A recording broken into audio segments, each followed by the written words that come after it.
The bank lobby fell silent the moment she shuffled in. Her clothes were faded, her shoes worn out, and her trembling hands clutched a small, almost falling apart purse. She looked around as if afraid she didn't belong there. But she walked toward the counter anyway. And that's when the millionaire noticed her. Charles Whitman, a man so rich that people whispered his name, stood just a few feet away, waiting for his private banker. His expensive suit, gold watch, and arrogant smile drew attention wherever he went. He watched the old woman slowly approach the teller and chuckled. Some people, he muttered to himself, really choose the wrong places to visit. But he had no idea what was coming. The hook, a request that made him laugh. The old woman finally reached the counter. The young bank teller, Emma Clark, smiled kindly. "Yes, ma'am, how can I help you today?" The woman swallowed nervously and whispered, I just want to see my balance." Her voice was so soft it barely carried across the counter. But Charles heard it, and he laughed, loudly. People turned. The old woman's head lowered in embarrassment. "You came all the way here," Charles said mockingly, "just to check your balance. You know you can do that on a cheap phone." "Oh wait," he smirked, "maybe you don't have one." Emma shot him an angry glare, but Charles didn't care. He was used to laughing at what he didn't understand. The old woman didn't even look at him. Her dignity seemed to hold her up when her body couldn't. "My eyes aren't good," she said quietly. "I just want to see my balance, one last time." "One last time," Emma repeated. But before the woman could answer, Charles stepped closer. "Fine, let's all see this legendary balance," he joked. "Maybe she has $10 saved all her life." The scream that shocked everyone. Emma sighed, gently taking the old woman's bank card. "Your name, ma'am?" "Margaret. Margaret Thompson." Emma typed it in. The screen loaded. And then her eyes widened. She covered her mouth. Is something wrong?" Margaret asked. Emma tried to steady her breathing. She turned the monitor slightly, not enough for the millionaire to see, but enough for her own shock to settle. Charles noticed the reaction. "What, did she go negative?" He smirked. "Let me guess, 50 cents. Emma's voice shook. "No, sir, not even close." With trembling fingers, she gently rotated the screen so the old woman could see it. And the millionaire leaned over casually. Then froze. His smirk died. His face fell. His breath caught in his throat. Because the number on the screen wasn't $10. It was $8,460,000. $8 million. The entire bank went silent. Charles staggered back, gripping the counter. That's impossible," he whispered.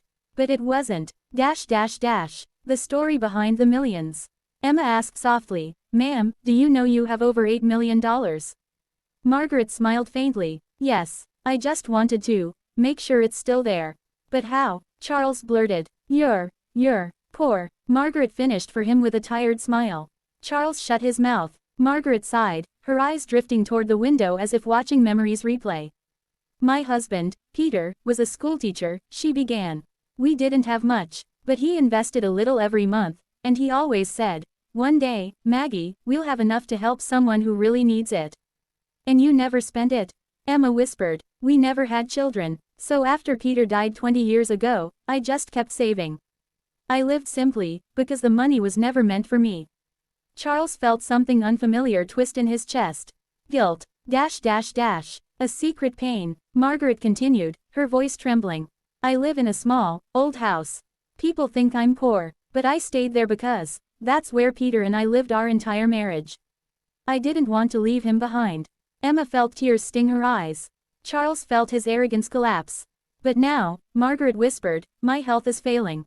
The doctor says I don't have long. So I just wanted to make sure the money is still there." Her voice cracked. "Because it's time to give it away."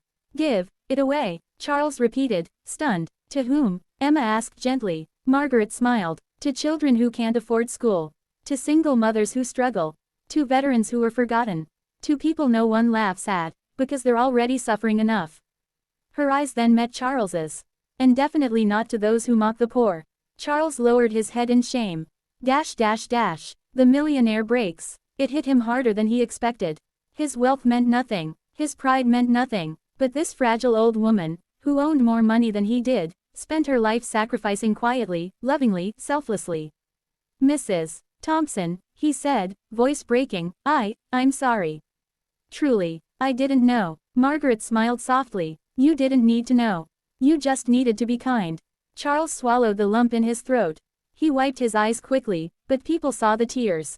The final request. Margaret held Emma's hand. I want to make the donations today. All of it. Before it's too late. Emma nodded, tears falling freely. Charles stepped forward. Ma'am, may I help? Not with money, with whatever you need. Letters, paperwork, transportation, anything. Margaret studied him for a moment. Why? She asked gently. Charles took a deep breath. Because today, you taught me what true wealth looks like. After a long silence, she nodded. Then walk with me. A legacy that changed lives. The bank staff gathered as Margaret, Emma, and Charles moved to a private office. For hours, they worked. Margaret donated millions. Scholarships for poor students. Funding for community libraries. Support for homeless shelters. Aid for widows, veterans, and cancer patients. Each donation was made in her husband Peter's name. Charles watched, humbled beyond words. When everything was done, Margaret squeezed Charles's hand. You have a good heart, she said gently. It just needed a little reminder. Tears rolled down his face. Thank you, for reminding me. The touching end. 2 months later, Margaret Thompson passed away peacefully in her sleep. Her funeral was small, she had few relatives, but the people whose lives she changed filled the entire chapel. Scholarships in Peter's name began changing futures. Shelters expanded, libraries reopened, and Charles, he changed too. He sold his luxury cars, closed his penthouse, started a foundation in Margaret's memory. And every year, on the day he met her, he visited her grave and whispered, "Thank you for teaching me that wealth is measured by the lives we touch." The message: never judge someone by how they look. You have no idea what battles they fought, what sacrifices they made, or what treasures, seen or unseen, they carry in their hearts. Kindness costs nothing, but its reward is priceless.